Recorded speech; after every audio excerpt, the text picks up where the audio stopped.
Welcome to the future of wellness, exploring self-transformation and holistic healing to unlock your inner potential.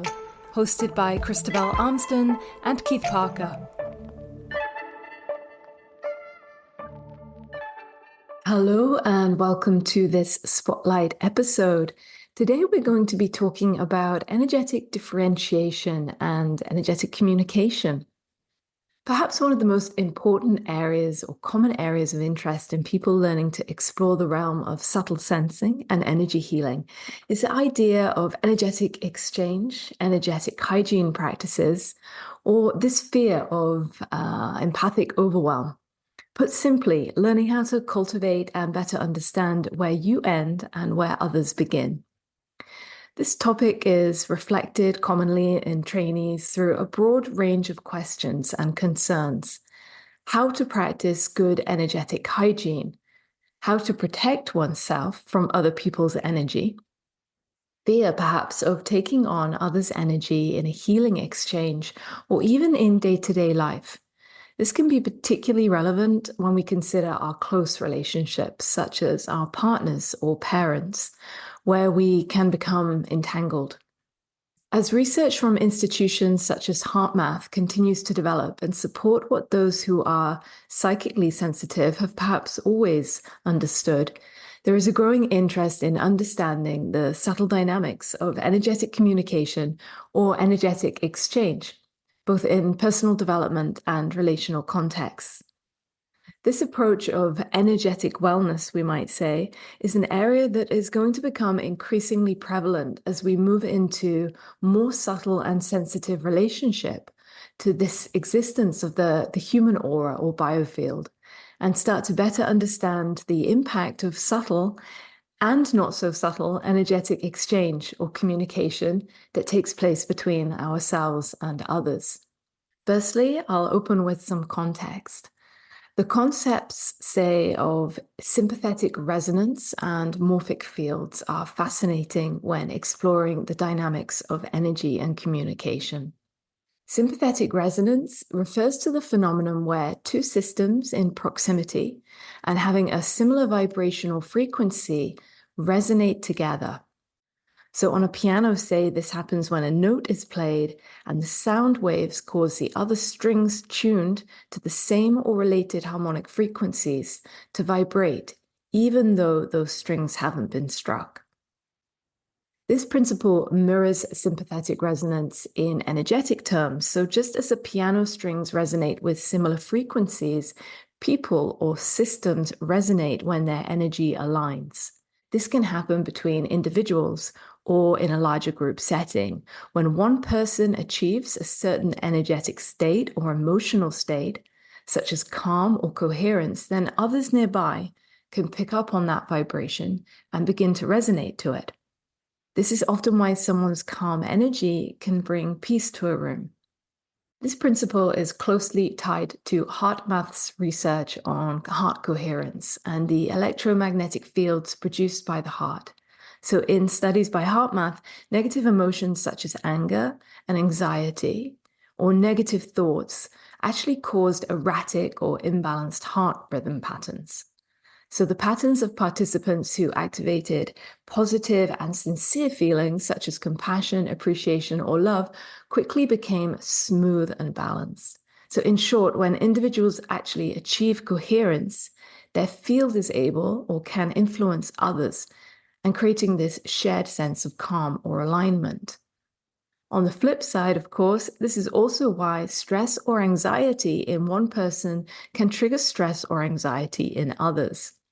So in energetic communication, sympathetic resonance explains how emotions and energetic states are often contagious, affecting the collective atmosphere. And increasingly, people are becoming aware that there is no such thing as a private thought. So a second important concept worth mentioning is that of morphic fields. This was introduced by biologist Rupert Sheldrake and suggests that there are invisible fields that organize not only the shape and structure of living beings, but also behaviors and patterns within a species. And we can think of these fields as acting like blueprints that influence biological systems, carrying information that's not stored in the DNA, but in a collective field of knowledge. So, in the realm of energetic communication, this concept implies that individuals are not just shaped by their immediate surroundings, but by a larger collective field of energy and consciousness. So, thinking on this could explain why certain emotional, social, or behavioral patterns are transmitted between groups or generations without direct contact or communication. Sheldrake suggests that by interacting with these fields, individuals can influence or be influenced by the energy of others, much like we see in sympathetic resonance. So these two ideas bridge the gap between our personal energy and that of collective consciousness, supporting the notion that energy is actually a form of communication, whether between individuals or within larger systems. Together, sympathetic resonance and morphic fields offer us a deeper understanding of how we are all interconnected through energetic vibrations and fields. So both theories emphasize that our energy is in fact not isolated. There's no such thing as a private thought, but it affects and is affected by the collective around us. So influencing everything from our individual interactions to social dynamics. So how does this relate back to the individual? We've discussed a little about what energetic communication is and why it's important. And many people are looking to improve their empathic or their energetic communication, seeking to understand how to better connect this with others while maintaining healthy energy boundaries. So how can we do this? Firstly, let's consider what are the signs of poor energetic boundaries. So a common phrase that comes up often is empathic overwhelm. Many of us, whether we identify with this label of empath or otherwise, often feel drained, anxious, emotionally overloaded. So sensitive people do not always realize that they are, in fact, wearing other people's emotions in their body and their actions. Some people notice the emotions, but are not able to identify them as from other. So they may experience abrupt mood changes as they tune into groups, matching the emotional tone or resonance of another person. Poor energetic boundaries often occur for several reasons. These are often linked to our personal history, our emotional states, or even the environment that we're in. So I'm going to talk through a few of the key factors. Firstly, really important, unresolved emotional trauma. So experiences such as childhood trauma, so say difficult relationships or even neglect, can leave emotional wounds that make it hard for us to distinguish our energy from others. It can lead to a tendency to apparently absorb other emotions or energy, blurring the boundaries between ourselves and those other people. Another one is a lack of self-awareness. So if people aren't attuned to their own energy or emotional states, if they lack presence and self-awareness, then they're often going to struggle to identify when someone else's energy is actually affecting them. So without this awareness of where their energy ends and where other people's energy begins, it's easy for those boundaries, those energetic boundaries, to become what we might think of as porous or blurry. Empathy overload is another one to consider. So those who are naturally empathic or highly sensitive actually tend to have weaker energetic boundaries. So as said before, empaths will often unconsciously wear other people's energy as their own without necessarily even realizing it. This can be really unconscious, and it can leave them feeling drained or overwhelmed. External pressures and social conditioning is another one to consider. So societal norms will often emphasize that self-sacrifice or people-pleasing behaviors. And this can cause people to actually really stretch their boundaries, prioritizing others' needs over their own. And over time, this can weaken the ability to maintain healthy energetic separateness. Energetic imbalances is another one. When one's energy system is not balanced, it can actually be difficult to maintain strong boundaries. Finally, I'll mention overexposure to external energies. So, constant exposure to stressful environments, crowds, or what we might perceive as negative energy without regular energetic cleansing practices can wear down boundaries. And without time to recharge or reset, it becomes challenging to actually identify and distinguish our own energy from that of these collective fields. So, all of these factors can contribute to weaker energetic boundaries and make it harder to differentiate between your own energy and that of other people's. And this can lead to feelings of overwhelm, anxiety, exhaustion. Strengthening our energetic boundaries involves connecting deeply to our center, to grounding well, and to healing the emotional wounds and the trauma that we carry. And in the meantime, we're able to maintain regular energy clearing techniques, such as smudging our environment. Epsom salt baths are a great one, and energetic protocols, such as clearing and balancing.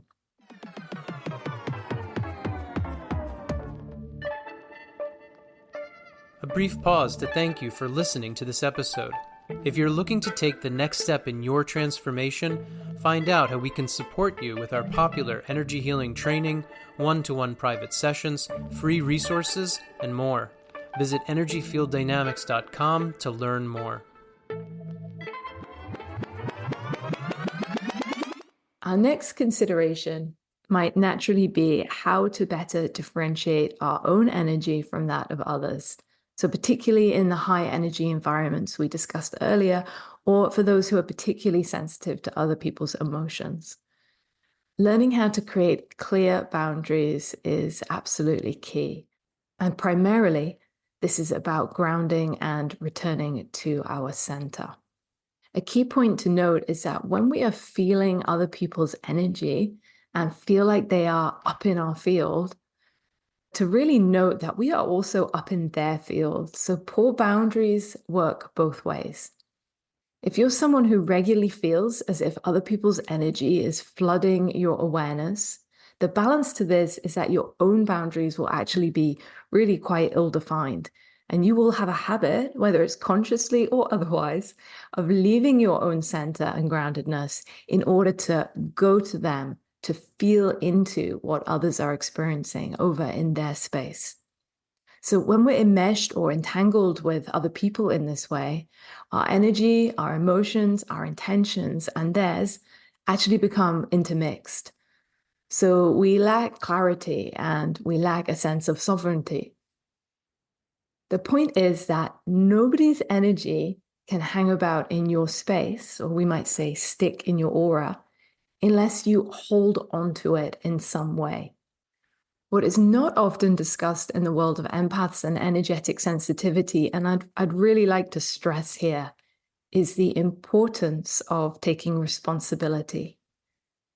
Taking responsibility for our energy and our boundaries and our energetic communication is ultimately one of the most empowering things we can do for ourselves. It is resistance and judgments that trigger aura enmeshments.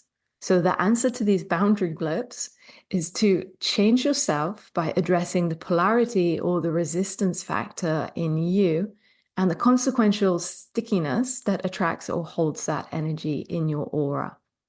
So the short answer is whatever is in your aura is your responsibility, even if it belongs to someone else. In the meantime, we can use energetic protection techniques such as visualizing protective barriers or using grounding practices to shield ourselves from external energies and influences. But in the long run, it is important that we are promoting and building a better and better state of balance, of harmony, and centeredness in ourselves. Staying put in our center, in our power. And this in turn ensures stronger and clearer boundaries to our field.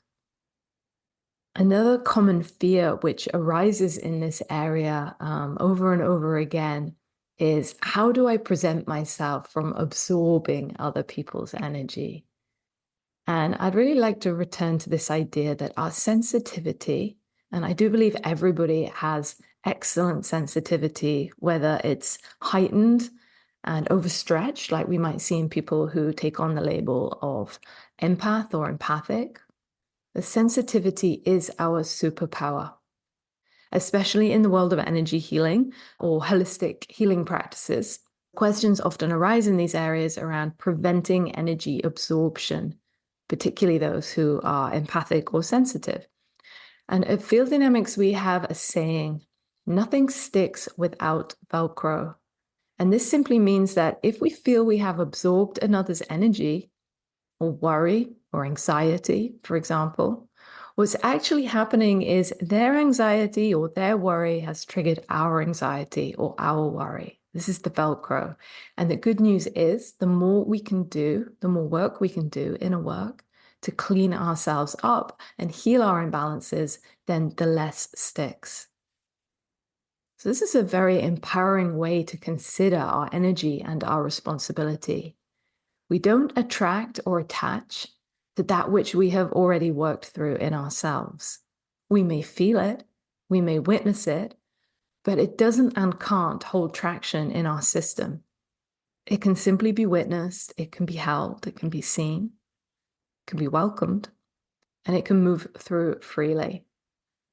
So this is what holding space well truly means. We're holding the neutral container for such charges, right, distortions, if you will, to be met with presence and neutrality, and thus be transmuted or released. And the good news is if our own stuff gets triggered along with someone else's stuff, then the ask is actually the same, to simply see it, to welcome it, and to release it. There's nothing to judge and hold on to. We then build and develop a strong energetic integrity, integrity being the state of being whole and undivided. So empathic and energetic sensitivity can be highly valuable in healing work, and developing good communication happens when we are conscious of our energetic sensitivity as a tool and as a skill, not a weakness or something to be feared to our own detriment. So it's true, people can be quite psychically overwhelmed by the constant broadcasting of surrounding difficulties in family fields, social field, the collective field. But our inner work and grounding helps bring our attention back to that center line in the body. Knowing the difference between your own and other people's emotional needs actually helps us to consciously tune out other people's broadcasts. So as noted by Anadea Judith, it needs to be a choice and not a duty to respond to other people's broadcasts. And this is standing properly in your personal power. So HSP, ESP, right? High sense, extrasensory perception. This psychic sensing or empathic sensing was sometimes thought of as a tool to gather information on others, to create judgment, maybe even to judge others or act from a place of defense in response to attack, perceived attack. This sensing is actually at its purest when it's seen fundamentally as a tool with which to grow ourselves and to enrich ourselves in relation to others. So people are often curious about how to enhance their ability to deeply connect with others, but while avoiding energy depletion. And this involves practices like active listening, managing your own energy during conversations, so being actively aware of your center line and where your boundaries are. This also connects to the practice that might be described as energetic hygiene, which is much like physical hygiene. It involves practices for maintaining one's energetic health. And this can be a simple cleansing, release, and restoration techniques. But the important thing is not to fall into the polarizing and disempowering language of attack and defense, or to sort of buy into this need for protection. At its most fundamental level, everything returns to the same core principles. As we become more and more stable, more balanced in our own center, our boundaries are naturally strengthened. And as we clear up more and more of our own imbalance and disharmony, we move towards a greater sense of coherency. So the less imbalanced and disharmonious energies can stick to us. We're better able to be in harmony, to be present, to be neutral to whatever is arising in ourselves and in others without becoming entangled or triggered energetically.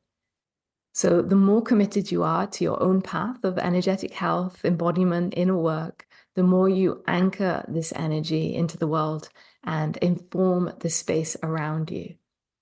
Thanks for checking out this spotlight, and we'll see you again for a future episode.